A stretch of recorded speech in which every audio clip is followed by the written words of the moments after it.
Sir जैसे अनुज जी ने बताया कि आपने जो सारे चुनाव कराए हुए हैं, चाहे वो विधानसभा हो, राष्ट्रपति हो, उपराष्ट्रपति और लोकसभा, तो क्या लर्निंग रही है आपकी और क्या चैलेंजेस अपॉर्चुनिटी आप न्यू आगे इलेक्शन के लिए देखते हैं, क्योंकि अब ये आखिरी आपका कार्यकाल है ये दिल्ली विधानसभा का।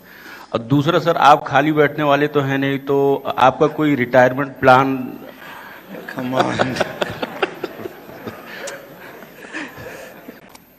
मैं पिछले 12, 13, 14 साल से बहुत ही इंटेंस इम्पैक्टफुल प्लेसेस में काम करता रहा हूँ। मुझे कुछ समय नहीं मिला।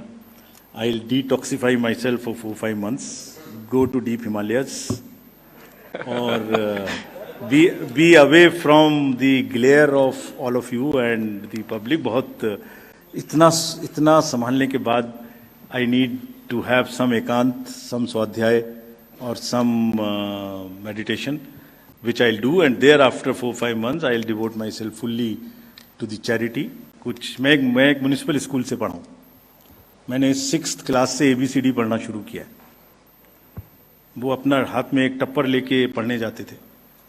6th में छत भी नहीं थी स्कूल में, पेड़ के नीचे पढ़ते थे। So I want to, as a passion, go back to those roots, teach those children, look at their family, some kind of health or something for them, so that एक जो चैरिटी का एक चीज डायरेक्ट बची हुई है वो पूरी हो जाए। I wish God will help me to achieve that. Thank you very much. My question is about the counting day.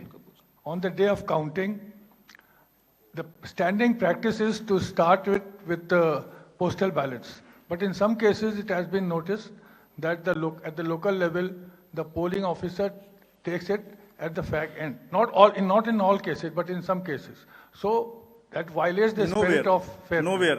Nowhere. Please tell us an example. Order, no, I'm just asking.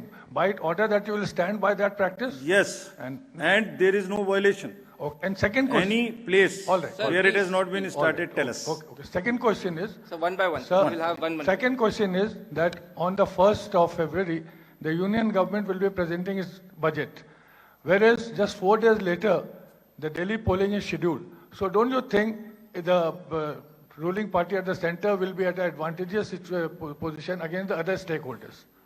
Neeraj sir, 2 सवाल हैं। आपने press conference की शुरुआत आपने जब चुनाव आयोग join किया था उसके बाद के चुनावों के बारे में जानकारी और शंकाएं जो विपक्ष उठा रहे। विपक्ष जाहिर सी बात है बहुत सारे मसले पे आपके पास सबूत नहीं रख पाता, लेकिन विपक्ष के लोगों से जब हमारी बातचीत होती है उनका कहना है कि हाल के वर्षों में चुनाव आयोग का जो एक्शन है वो कन्फ्रंटेशन का हो गया है, रिसेप्टिव नहीं है। ये उनकी शिकायत है। बाकी शिकायतों को अगर अलग भी रख दे।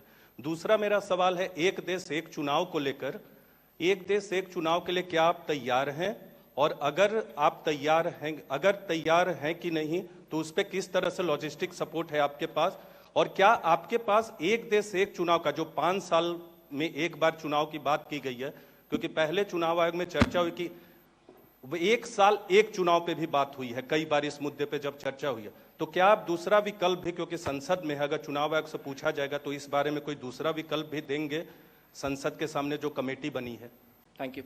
प्लीज इसी में एक सवाल जो है आगे बढ़ाते हुए नीरज ने जो बोला, इसी में एक सवाल आगे बढ़ाते हुए कि अक्सर जो है आपने हालांकि जो जानकारी दे दी है कि शाम को 6 बजे से लेकर के 12 बजे तक वोटिंग प्रतिशत क्यों बढ़ता है, लेकिन राजनीतिक दलों का ये कहना है कि पहले भी तो हमारे पास में आंकड़े आते थे, तब इस तरीके का नहीं होता था, अब अचानक क्यों हो रहा है? तो उनकी शिकायत इस चीज को लेकर के कि पहले ऐसा नहीं होता था, अब क्यों हो रहा है? ये एक बड़ा सवाल है जिस पर वो सवाल उठा रहे हैं। This is not expected anyway. Postal ballot, please let me answer this question, serious note. Postal ballot की गिनती पहले शुरू की जाती है, पहले ही शुरू की जाएगी, हमेशा की जाएगी। 8 बजे से शुरू होती है, उसके बाद काउंटिंग शुरू होती है। ऐसा कोई उदाहरण नहीं होगा जहां पर ऐसा नहीं हुआ हो, तो हमें बताइए। नंबर 1, बजट 1 फरवरी को आएगा, ये आपने पूछा। अब 5 फरवरी को तो पोलिंग है, तो इसलिए ऐसी दिल्ली स्पेसिफिक हम आज ही चिट्ठी इशू कर देंगे।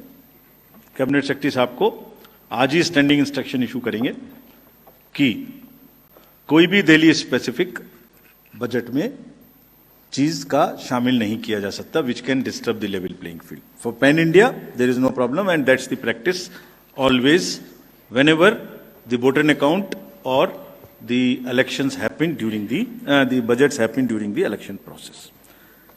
आपने कहा, एक पूछा कि कन्फ्रंटेशन का रास्ता, ये बिल्कुल भी सही नहीं है. पॉलिटिकल सबसे इंपॉर्टेंट पूरे लोकतंत्र में सबसे important voter and second most important is political party and media. 3 1 by 1. I mean, I won't say 1 2 3, but all 3 equal. Media, because at every stage we allow media from in the districts कि आप सब देखते रहिए, आप हमारे आंख कान बने रहिए, पब्लिक को बताते रहिए, गलती हो हमें समझाते रहिए. Disclosure. Voter because he is the king, and political parties because they are intermediaries.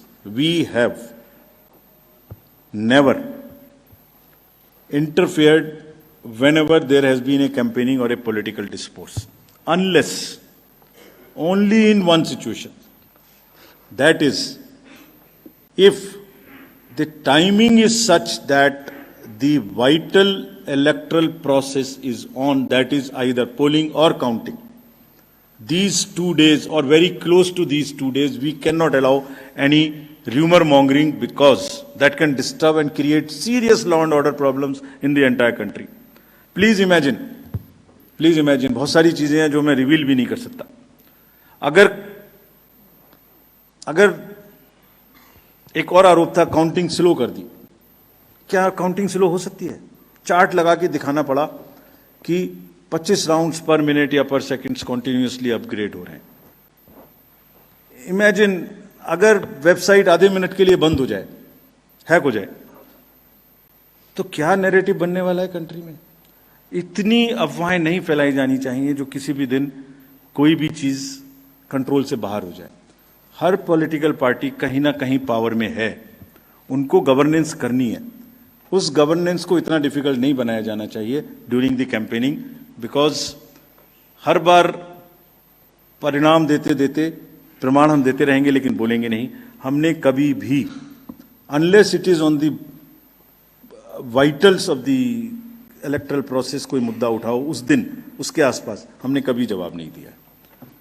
हाँ, लर्निंग चैलेंजेस तो बहुत सारे हैं. सबसे बड़ा लर्निंग तो यह है कि हिंदुस्तान में वोटर्स की जो एक परिपक्वता है वो इतनी पक्की है जिसको देख के उनको सलाम करने का दिल करता है हमेशा.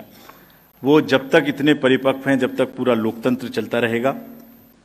चैलेंजेस बहुत सारे हैं फ्रेंड्स, बहुत सारे चैलेंजेस हैं. If I can just take 1 minute to tell this, world over if we see the democracies, world over